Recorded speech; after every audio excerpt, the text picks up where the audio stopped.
يوتيوبرها ayaa waxa laga kari laayay culimadii kolba wadaad bay fuulayaan dhakada goosanaya kolba wadaad bay caaya Soomaali markay gamis ka dhigtay qabyaalad iska deeweyda iyo qul sheekh iyo shariif ay dhax gashay qaar wadaad sheeganaya ayaa qabyaaladii dhax socda oo wax weyn dadkii u baaqaya Sheekh Mustafa Xaaji Ismaaciil ay qaar ku dhageysan social media-da ku asaasaqayo YouTuber furtayo halka mal arsaaqadooda ka soo gasho arsaaqadood gooday innal hamdalillah نحمده ونستعينه ونستغفره ونعوذ بالله من شرور أنفسنا وسيئات أعمالنا من يهده الله فهو المهتدي ومن يضلل فلن تجد له وليا مرشدا يا أيها الذين آمنوا اتقوا الله حق تقاته ولا تموتن إلا وأنتم مسلمون أما بعد أيها المسلمون عباد الله فاتقوا الله عباد الله حق التقوى وراقبوه في السر والنجوى قال الله تبارك وتعالى واتقوا يوما ترجعون فيه إلى الله ثم توفى كل نفس ما كسبت وهم لا يظلمون ولا ريال خطبتنا waxay ku saabsan tahay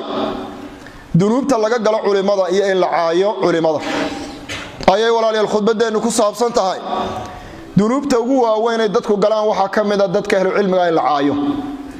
sida ka wada warqabtaan culimadu makaana aad iyo aad u sareysa ay shariicada islaamka ka yaalaan oo ay walaalayaal Ilaahay u dhigay waxa sharaf ugu fidan culimada in Ilaahay Quraanka Kariimka uu ku sheegay inma yakhsha Allah min ibadihi ulama Ilaahay adoomadiisa waxa ugu alla ka cabsi badan waa culimadiisa talo maxay la cabsanayaan Ilaahay bay macrifo iyo aqoon u leeyahay walidaalika maadaama ay aqoon u yeesheen waa in Ilaahay ka baqdaan alla ka cabsigooda waa inuu farabato أيها المسلمون عباد الله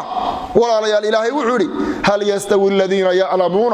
والذين لا يعلمون ميي السمين كوا قرانيا إلهي حقوق دي سقرانيا إيا كوا أن وحبا قرانيا تمص النووي إلهي باتمام سبحانه وتعالى إلهي آياتك لا وحوري يرفع الله الذين آمنوا منكم والذين أوتوا العلم درجات إلهي كربو قاضي كوا إيمانك له كوا علمك اللسيين درجوين بو إلهي ويليا والله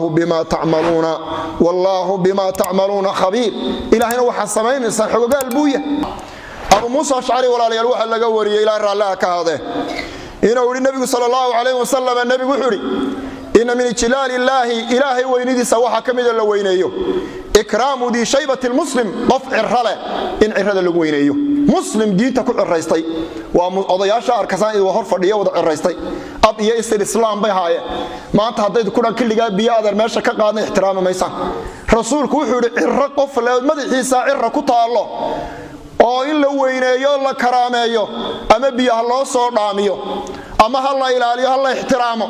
ilaahay weynidiisa ka mid tahay nabi maxamed sallallahu alayhi wasallam iyo idin dhoomanin odayaashan iyo dadkan cirrada la dhex fadhiya dhalinyaro nabigu sallallahu alayhi wasallam wuxuu ilaahay weynidiisa waxa kamida xaamil alquran ka quraanka dhakada ka haya xafisan ghayru alghali fihi waljafi anhu quraanka ilaahay ku dhex jiran xagga ay xagga toonooga bixin quraanku mu ku eegyahay meel kale uma socdo in la weyneeyo oo la war quraan allu xifdisan yahay min ijlaal ilaahi bay kamid tahay weynida ilaahay la weyneenayo nabigu sallallahu alayhi wasallam waxa kamida ilaahay weynida la weyneenayo ikraamu di sultaan almuqsid madaxweynaha ma qof madaxa oo ummadu taliyo oo cadaalad ku shaqeeya haduu jiro in isaga la karaameeyo la weyneeyo walidaalika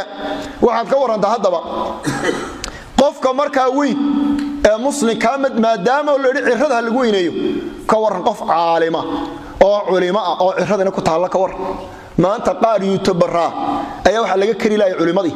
kolba wadaad bay fuulayaan dhakada goosanaya kolba wadaad bay caaya Soomaali markay gamis ka dhigtay qabyaalad iska deeweyda iyo qul sheekh iyo shariif ay dhax gashay qaar wadaad sheeganaya ayaa qabyaaladii dhax socda oo wax weyn dadkii u baaqaya oo waxa calan u lulaya waa culimo culimo xuweey kuwaas ma aha culimo hadduu qofku qabyaaladeysta yahay lama dhageysto wala muhaadaraadkiisa lama dhageysto wala looma soo dhawaado kol hadduu qabyaaladeysta yahay culimadii baa ka nabad gelila ka hadlay wuxuu kan waa isaaq kana waa daarood waxa soo kala akhrinaya war adigu diinta ilaahay ka qaado maxaa wixii ka galay adiga basar xumida ilaahay diintiisa ku sheegayaan nabad geli oo carabkaaga ka daa oo ilaahay ka xishood waxaan culimada in loo kala qabyaaladeeyo oo aynu maanta markaynu inagu gamis ka wada dhignay soo wada qabyaaladisay Soomaali kuwii diinta inoo sheegayna inaynu shaabadayno ka aamusa ee iska aamusa istira war bal fitakooda ka aamus uu nabadgeli waaye ka hadla uu nabadgeli waaye kuwii hadlay maalintii dhaweyto ama Nairobi ka hadlaan ama Hargeysa ka hadlaan social media wixii ay ku dhacay Ilaahay baa ogaa kuwii halka ka hadlayna waxa la reer hebel waa reer qurac koona waa reer qansax ayaa leeyahay marka halkan ka hadlay dhowr wadaado iska aamuso Sheekh Mustafa ka mid yihiin niman baa social media saa wareejinay war marka ka hadlayna qabsataan ka aamusana qabsataan maxaa ku socotaan xagee Soomaalidu ay socotaan marka ilaa waa ayaan darro walaal maanta markii kii aamusa iskaga aamusa fitakana la yiraahdo magacaaga alla baabir reer qurac way ka hadlana la reer qansax way sidee wadaadada ku wadaan iyo culimada xagee ku wadaan maxaa damacsati ma waxa doonaysan in iyaguna yiraahdaan anaguna reer hebel baan laabta garaacano waxa wadaan ee walaaqaysan ay markaa waxaan la yimaadaan wallahi alladhi la ilaha ghayru ilaahay baan ku dhaartay kuwa waxa weeyaan qabyaaladaynaya culimada qabyaalada ku haysta hadday iska deyn waayaan culimada ay u qabyaaladaynayaan oo ay haystaan ka nabadgeli weyday hadday iska deyn waayaan carabka wallahi ka soo wada dhici doona carabka wada qalali qalbigu uu qalalayo qaar badan oo qalbigu qalalay been ognay social media qaar baa saa u taagan oo caayaya hada taraad su'aal qura ka jawaab maxay kugu sameeyay ma sheegay sidaas uu caay hebel waa qabyaaladays social media dabta waad iga arkay wadaadka hadla waa la caaya ka aamusana waa la caaya hada muxuu sameeyay way markaa haduu iska aamuso waad caayda haduu isxilqaamina waad caayda muxuu sameeyay la markaa ma qorigu soo qaadan ayuha almuslimuuna cibaadallah ka xaq ku dirira ee ruta sheega waa la qabsanay ka iska aamusa waa la caaya nabigu sallallahu alayhi wasallam wuxuu inoo tilmaamay in marka aakhiru sabaankan uu dhaco umada cilmiga laga dhaxsiibayo qaabka cilmiga loo siibayo nabiga ayaa yiri inna allaha yaqbidu al-ilma biqabd al-ulama culimada in la qabto la waayo ayaa cilmiga lagu waayo culimada baa la qabanaya marka culimadii la qabto way maranayaan markay madhaan baa dabatara dadka su'aalays weydiinaya wariyaynu de su'aala yaa inoo fatwoonaya dadkii marka culimadii markay wax akhrinayeen waxba kama dhigan kutubtii kama dhigan diintii kala ma harin markay dhinteen baa su'aala la isweydiiyay xageen ula kacana su'aali اتخذ الناس رؤوسا جهالا dadku waxay sameeyaan madax jaahiliina markaasay dabatana su'aal weydiinayaan markay su'aasha weydiiyaan way u fatwoonayaan bighayri ilmi bay fatwoonay fadallu adallu min nabiga sallallahu alayhi wasallam jaabaha dadka lagu itixaamo waxa kamida hadii culimadu ay habaaraan iyagoon waxba ku sameyn markuu caayo uu ka nabadgeli waayaan haday habaarka la seegi maayaan gacantu yey ku go'in afku yuu ku go'in culimada afka ka daa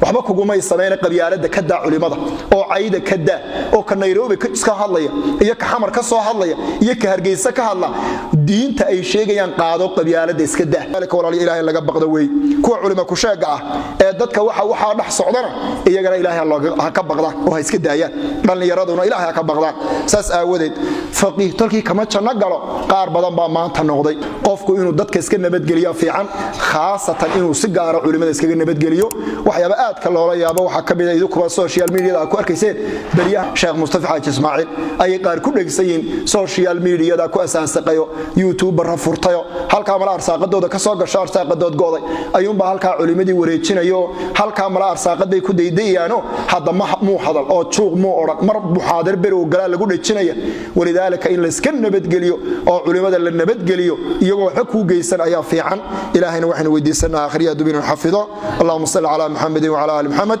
kama sallaita ala Ibrahim wa ala ali Ibrahim innaka Hamidum Majid wa akhiru da'wana anil hamdulillahi rabbil alamin